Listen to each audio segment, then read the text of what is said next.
So yung what's up mga brad, so shout out po natin yung mga nag-order nito. So yan, plasado na po. So yan, tapos na po yung na-sit up. Meron na pong laman yung 6. Itong 4, ready for sound test na po to. Shout out Mr. Customer ng taga Oslob South ng Cebu. So yan na po ang 4 na mid-high bullet mo sir. Tapos na po naikabit yung speaker at itong high.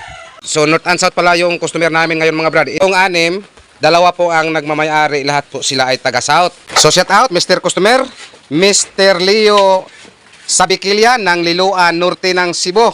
So ayan na po ang dalawang D12 mid-high full range mo sir. So yan, ito po ang nakakabit sa kanyang mid.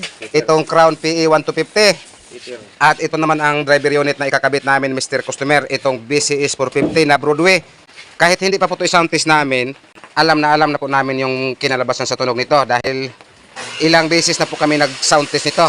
At magpapasalamat po kami sa lahat ng mga nasuplayan namin nito.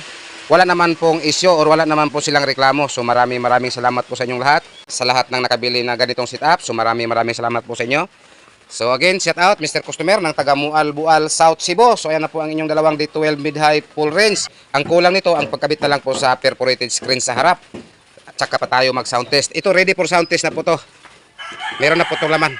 Ang nakakaganda lang po dito sa amin mga brad, kahit maulan po, makatrabaho pa rin kami kahit maulan. Dahil medyo may kalakihan po yung ating lugar dito. Yun nga lang, hindi po kami makapagpintura. Pero makatrabaho naman po kami sa loob. Tulad nito mag-textured pero hindi po namin maibilad sa araw. At hindi po kami makapagpintura pero makatrabaho naman po kami. Tulad nitong magmasilya, maglinis at tulad nito mag-sit up. So makatrabaho pa rin kami. So napaka-ulan. Simula pa kaninang mga alas 12 ng tanghali. Pero patuloy pa rin ang trabaho namin. Dahil meron man po kaming ibang matrabaho dito sa loob. Tulad dito magmasilya, maglinis at mag-sit up. At yun nga lang, hindi po kami pwede magpintura. Dahil pangit man po mga brad kapag magpintura na wala pong masyadong init ng araw. So shout out, 6 na halimaw 15, naka-primer na. Yan. At sana bukas maganda po ang ating panahon para maibilad po ito namin sa araw. So shout out Mr. Customer ng taga Cebu City. So ayan na po ang inyong MCBD18. So yan, ready for deliver na po to Mr. Customer. So yan, plain black lang po lahat ang gusto ni Mr. Customer na kulay. So yan po Mr. Customer, yun po ang sa loob. So yan, naka-double ang speaker board, naka-double ang center brace.